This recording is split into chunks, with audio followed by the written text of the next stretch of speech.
Good morning friends, मैं रवि पाटीदार आपका test planet में एक बार फिर स्वागत करता हूं। और आज नंबर सिस्टम में मैं आपके लिए लेकर आया हूं रोमन नंबर्स। नंबर सिस्टम में एक महत्वपूर्ण जो टॉपिक है वो हमारा क्या है, रोमन नंबर। रोमन नंबर क्या होते हैं? रोमन नंबर हम बहुत ज़्यादा क्या होते हैं, इसका यूज़ करते हैं, बट एक ये तरीका है जिसको हम क्या कर सकते हैं, थोड़ा सा तरीकेबद्ध किसी डिजिट को लिख सकते हैं, इसलिए हम रोमन नंबर का उपयोग करते हैं। यदि हमें 1 लिखना है, क्या लिखना है, 1 लिखना है, तो 1 को मैं किस प्रकार लिखूंगा कि फर्स्ट यदि 1 को मैं लिख रहा हूं, यदि 1 को लिख रहा हूं तो वो कैसे लिखूंगा, 1। 5 को लिखूंगा तो वो कैसे लिखूंगा, 5। 10 को लिखूंगा तो x के फॉर्म में लिखता हूं। यदि मैं 50 को लिखता हूं तो l के फॉर्म में लिखता हूं, और 100 को लिखता हूं तो वो सेंचुरी, और मैं 500 को लिखता हूं तो d, और 100 को लिखता हूं तो m। अब इसी प्रकार से हम क्या करते हैं कि रोमन नंबर्स को लिखते हैं। रोमन नंबर्स में यदि हम क्या करें, बहुत सारे लोगों को कन्फ्यूजन क्रिएट होती है कि मैं 8 और 9 के बीच में जो कॉन्सेप्ट है वहाँ पर बात करता हूँ मैं, क्योंकि ये सब चीज़ें आसान हैं, बट इनके लिखने के जो तरीके हैं उनमें थोड़ा सा क्या होता है, परेशानी पैदा होती है। अब 8 क्या होता है, 8 आता है 5, 6, 7 और ये 8, इसको मैं क्या लिखूंगा, 8 को मैं क्या लिखता हूं, 5, 6, 7, 8, परंतु मैं 9 को जो लिखता हूं वो हमेशा क्या होता है, ये 10 है, 10 में से 1 गया तो कितना बचा, 9।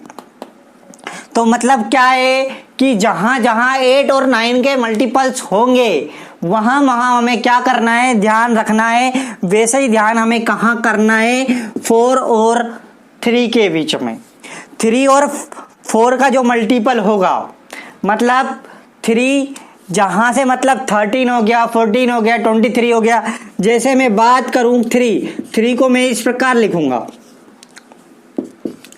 3 को क्या लिखूंगा, 1, 2, 3, पर 4 को क्या लिखता हूं मैं कि मैं 4 को इस प्रकार लिखूंगा 5 से 1 कम। मतलब जो हमारे जो स्टैंडर्ड यूनिट्स हैं, स्टैंडर्ड यूनिट में हम क्या करते हैं कि इससे पहले 1 तक जाते हैं, इसके पहले 1 तक जाते हैं। जब एंड जाता है तो यहां तक, जैसे कि इसके पहले 1 तक बढ़ सकते हैं। हम पहले की बात कर रहे हैं, बाद की तो हम 3 बढ़ सकते हैं, बाद में हम 3 तक बढ़ सकते हैं, और पहले हम 1 तक बढ़ते हैं। जैसे 5 है, 5 में हम क्या करते हैं, जैसे हमारे पास 50 है, 50 से पहले हम क्या कर सकते हैं, 40 तक जा सकते हैं। 40 किस प्रकार लिखाएगा कि हम, कुछ लोग सोचते होंगे 40 इस प्रकार लिखाता होगा, पर 40 इस प्रकार नहीं लिखाता है। 40 किस प्रकार लिखाता है, 40 लिखाता है 40 में हम क्या करेंगे, सबसे पहले हमने देखा 50 को लिखते क्या है हम, L से 10 कम, मैंने क्या कहा, हम एक पहले तक जाते हैं तो हम 50 तक लिख सकते हैं। मतलब कि कुल मिला के बात ये है, हमें जो डिजिट्स हैं उन्हें आसानी से समझने के लिए क्या करना होगा। जैसे मुझे लिखना है 102 है, तो मैं क्या करूंगा कि मैं इसको क्या लिखता हूं, सेंचुरी। इसको इस प्रकार लिखूंगा कि सेंचुरी, फिर क्या हो गया 1, 2, तो 102 हो गया। परंतु मैं वही लिखूं 92, तो पहले मुझे देखना होगा 92 को लिखूंगा कैसे, 90 मतलब क्या होगा, सेंचुरी से 10 कम, मतलब मैंने क्या लिखा, x लिखा। अब ऊपर से 2 बढ़ गया तो ये हो गया मेरा 92। अब मैं बात करूं 82 की, 82 में मैं क्या करता हूं, मैं लिखता हूं 50 से 30। मैंने कहा ना कि जब हम स्टैंडर्ड की बात करते हैं 3 तक जाते हैं, तो 50 से 60, 70 और 80, मतलब L, फिर 10, फिर 10 और फिर 10, ये हो गया मेरे पास 80। और ये हो गया मेरे पास 2, तो ये मेरे पास बना 82। 82 बन गया तो मैं इसको क्या लिख सकता हूं, L से 30 ऊपर और 2 और ऊपर लगा दिए मैंने, इसलिए ये बना 82। और ये बात तो हो गई किसकी, 82 की। और आगे बात करते हैं हम किसकी, यदि हम बात करें 992 की। 992 में सबसे पहले हमें देखना होगा कि 900 किस प्रकार लिखाता है। ठीक है, 992 ना लेकर हम क्या करें, 552 लिखे। 552 लिखे तो 552 में क्या होगा, 500 को मैं क्या लिखता हूं, D। 50 को क्या लिखता हूं, L। और 2 को क्या लिखता हूं, 2 डंडे, तो DL और डबल, तो हमको क्या होगा, DL डबल। तो क्या हो गया, 552 लिखा गया। उसी प्रकार यदि हम क्या करेंगे कि 900 मुझे क्या लिखना होगा, 992 लिखना था, तो ये आपके लिए क्वेश्चन है। आप हमें कमेंट्स बॉक्स में जरूर सजेस्ट करिए कि इसका आंसर क्या होगा, क्योंकि मैंने कहा है कि हम 1000 को क्या लिखते हैं, M लिखते हैं। M लिखते हैं, उससे 100 कम, 100 कम मतलब सेंचुरी कम हो गया। अब ऊपर से 90 को मैं क्या लिख सकता हूं, 100 से 10 कम, 100 से 10 कम मतलब ये मेरा 90 हो गया और ये 92। तो इस प्रकार से मैं क्या करूंगा, CMXC11। तो इस प्रकार से मेरे पास क्या बना, 992 बना और ये मेरे पास क्या हो गया, डिजिट कंप्लीट हो गया। अब ये तो मेरे पास रोमन नंबर हो गया। मुझे ये ही देखना होता है कि मैं पहले और बाद में किस प्रकार क्या करता हूं। मैंने कहा है हम फर्स्ट को क्या लिखते हैं, 1 को हम फर्स्ट लिखते हैं, 5 को हम इस प्रकार लिखते हैं, 10 को हम, 50 को हम, 100 को हम और 500 को हम और 1000 को हम इस प्रकार लिखते हैं। तो ये डिजिट्स क्या हो जाएंगी, आसानी से क्या हो जाएगी, हमको समझ में आ जाएगी।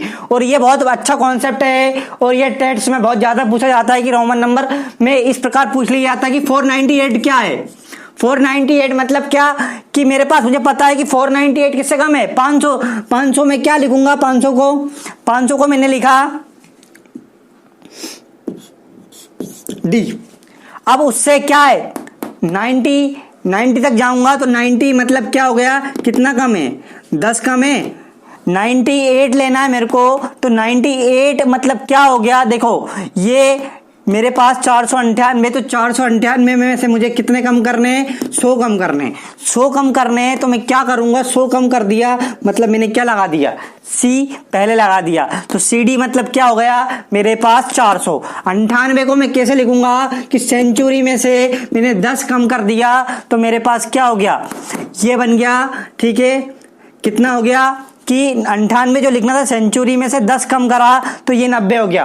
अब इसमें से 8 को मैं इस प्रकार लिखूंगा तो ये मेरे पास क्या हो गया, रोमन नंबर में कन्वर्ट हो गया। तो आसानी से मैं ये रोमन नंबर्स को क्या कर सकता हूं, समझ सकता हूं और कर सकता हूं। मुझे बस ये पता होना चाहिए कि मुझे 1 को क्या कहते हैं, 5 को क्या कहते हैं, 10 को क्या कहते हैं, 50 को क्या कहते हैं और 100, 500 और 1000 को क्या कहते हैं।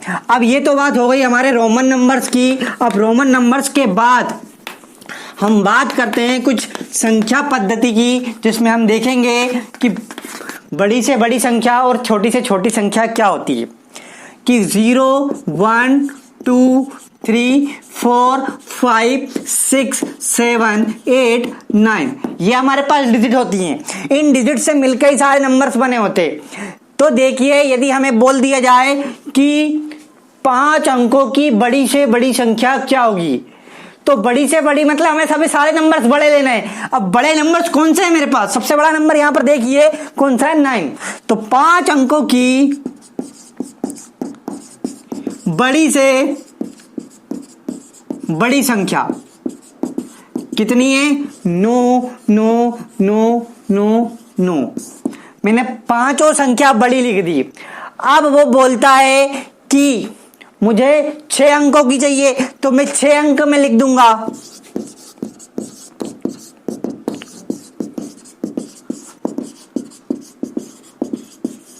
क्या होगी, 9, 9, 9, 9, 9, 9। ठीक है, ये मेरे पास क्या हो गई, 6 अंकों की बड़ी से बड़ी संख्या हो गई। 9,99,999 मेरी 6 अंकों की सबसे बड़ी संख्या हो गई। और ये थी मेरे पास 5 अंकों की बड़ी से बड़ी संख्या 99,999।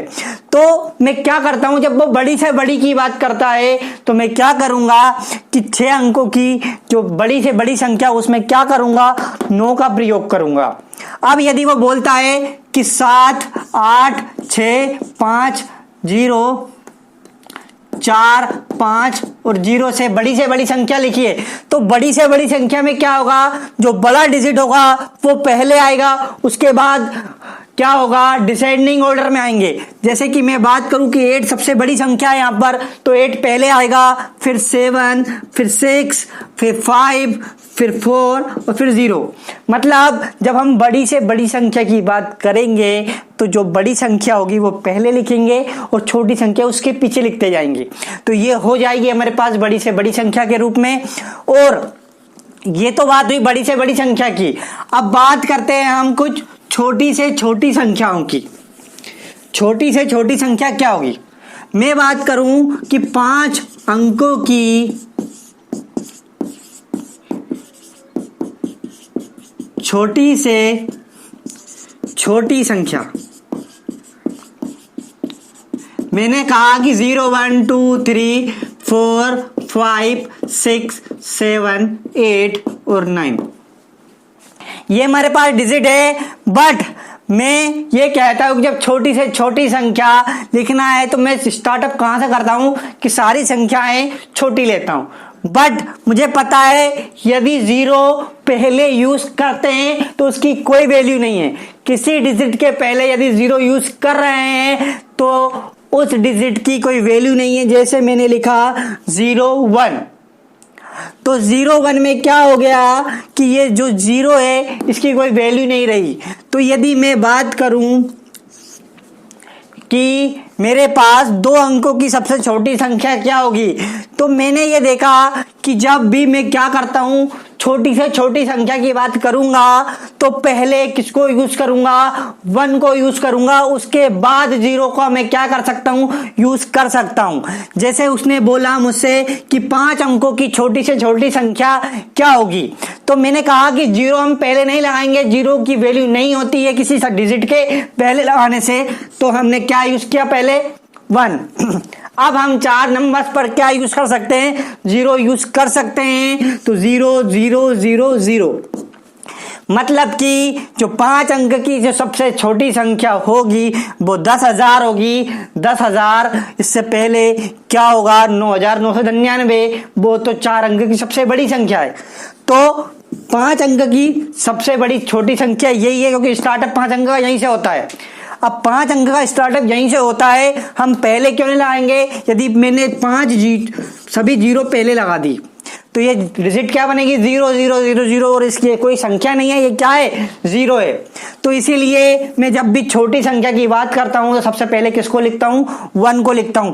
और कभी ऐसा भी लिखा हो कि 7, 8, 5, 4, 3, 2, 1, 0 में मुझे छोटी से छोटी संख्या बनाना है, तो मैंने कहा है कि हम यहां पर भी 0 को पहले यूज नहीं करेंगे, सबसे पहले क्या यूज करेंगे, 1 को यूज करेंगे। क्योंकि 0 के बाद 1 ही सबसे छोटी संख्या है बाकी नंबरों में। तो हम पहले किसको यूज करेंगे, 1 को यूज करेंगे। 1 के बाद फिर मैं किसको यूज करता हूं, 0 का यूज करता हूं। जब मैं छोटी संख्या बनाने जाता हूं तो पहले छोटी को लिखता हूं और बाद में बड़ी को। जब बड़ी बनाने जाता हूं तो पहले बड़ी को लिखता हूं, बाद में छोटी को लिखता हूं।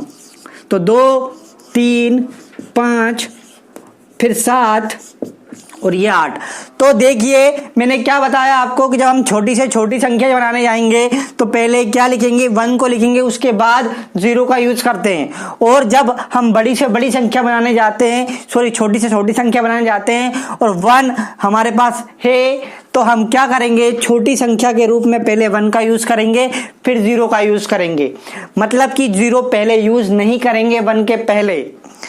तो ये जो हमारे पास छोटी से छोटी संख्या और बड़ी से बड़ी संख्या का जो कॉन्सेप्ट था वो यहाँ पर क्या हो गया।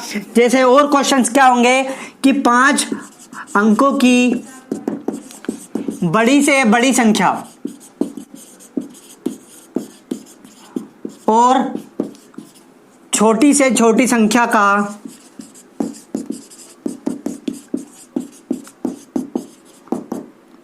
योग ज्ञात कीजिए, योग का योग ज्ञात कीजिए।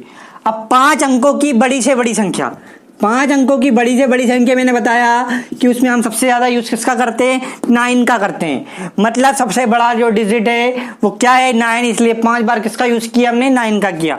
अब छोटी से छोटी संख्या का योग जो ज्ञात करेंगे उसमें छोटी से छोटी संख्या हमारे पास, हमको पता है कि हम 0 को पहले यूज नहीं करेंगे और उसके बाद हम 0 का यूज करेंगे। मतलब इन दोनों को अब क्या कर देंगे, हम जोड़ देंगे। तो 9 9 9 9 9 और 1 10, मतलब 99,999 को हमने किससे जोड़ दिया, 10,000 से जोड़ दिया। मतलब 1,09,999 इसका आंसर हो गया। तो आशा करता हूं आपको बड़ी से बड़ी संख्या और छोटी से छोटी संख्या में कोई डाउट नहीं होगा और आसानी से समझ में आ गई होगी बात कि जब हम क्या करते हैं, बड़ी से बड़ी संख्या लिखते हैं तो पहले बड़ी संख्या को लिखना चालू करते हैं और यदि वो पूछता है केवल कि बड़ी से बड़ी संख्या याद कीजिए तो हम फिर क्या करते हैं, केवल 9 का यूज करते हैं। और छोटी से छोटी संख्या का यूज कर पूछता है तो हम क्या लिखते हैं, 1 के बाद 0 का इंप्लीमेंट करते हैं। और जब भी 0 यूज होगा वो किसके बाद होगा, छोटी से छोटी संख्या में वो 1 के बाद होगा, क्योंकि 1 के पहले यदि हमने 0 लगाया तो 0 की कोई वैल्यू नहीं होगी। तो अभी हमने 2 टॉपिक पढ़े हैं, एक रोमन नंबर पढ़ा है और एक बड़ी से बड़ी संख्या और एक छोटी से छोटी संख्या पढ़ा है। अब इसके बाद हम कुछ आइडेंटिटीज देखते हैं। अब आइडेंटिटीज हमारे पास क्या है, a माइनस बी का whole square. a minus b का होल स्क्वायर क्या होता है, a square plus B square minus 2ab। ये हमारे पास आइडेंटिटीज होती है। एक आइडेंटिटीज होती है a प्लस बी का whole square, a square plus B square plus 2ab। एक होती है a square minus B square equal to a minus B और a प्लस बी, जिसके बाद x प्लस a और x plus b equal to होगा x square plus x, a प्लस b और ab। तो ये 4 आइडेंटिटीज है, ये मैं आपको आज बताने वाला हूं कि ये चारों आइडेंटिटीज बनी कैसे हैं। सबसे पहले हम बात करते हैं a माइनस बी के होल स्क्वायर्स की। a माइनस बी का होल स्क्वायर कैसे बना, a माइनस बी का होल स्क्वायर मतलब इसको हमने तोड़ लिया, a माइनस बी के होल स्क्वायर को इस प्रकार तोड़ लिया, a माइनस बी, तो एक पावर ये एक पावर ये। अब मैंने क्या करा, a का मल्टीप्लाई a से किया, a का मल्टीप्लाई a से किया, क्या हो गया a स्क्वायर। a का मल्टीप्लाई माइनस के b से किया, माइनस का ab। फिर माइनस के b का मल्टीप्लाई a से किया, माइनस का ab, और माइनस b का मल्टीप्लाई माइनस b से किया तो क्या हो गया, प्लस का b स्क्वायर, क्योंकि माइनस माइनस क्या होता है, प्लस। अब ये इनको जब जोड़ेंगे तो a square plus b square और माइनस 2ab। उसी प्रकार a प्लस बी के होल स्क्वायर की बात करूं तो a प्लस बी और a प्लस बी 2 फॉर्म्स में तोड़ लिए, क्योंकि घात कितनी है इनकी, 2 है, इसीलिए मैंने इनको 2 टर्म्स में तोड़ लिया। a का गुणा a से करा, क्या बना a स्क्वायर, a का गुणा b से करा ab, b का गुणा a से करा ab और b का गुणा b से करूंगा तो b स्क्वायर, मतलब क्या बना a square plus b square और ab कितने हो गए 2ab। अब बात करते हैं a square minus B square बराबर a माइनस बी और a प्लस बी। अब देखिए a का इंटू a से करूंगा, क्या बना a का इंटू a से करा a स्क्वायर, a का इंटू b से करा ab, माइनस बी का इंटू ए से करा माइनस का ए बी और माइनस के बी का इंटू बी से करा माइनस का बी स्क्वायर। अब देखिए कि ये माइनस का है और ये प्लस का है, ये दोनों आपस में क्या हो गए, कैंसिल आउट हो गया, मतलब ए स्क्वायर माइनस बी स्क्वायर। अब देखिए कि ये तीसरी जो आइडेंटिटीज है हमने क्या करा, बस इनको तोड़ते जा रहे हैं और ये आइडेंटिटीज को बनाते जा रहे हैं। अब एक और जो आइडेंटिटीज बची है मैंने जो लिखी थी अभी, वो चौथी जो आइडेंटिटीज है वो इस प्रकार है,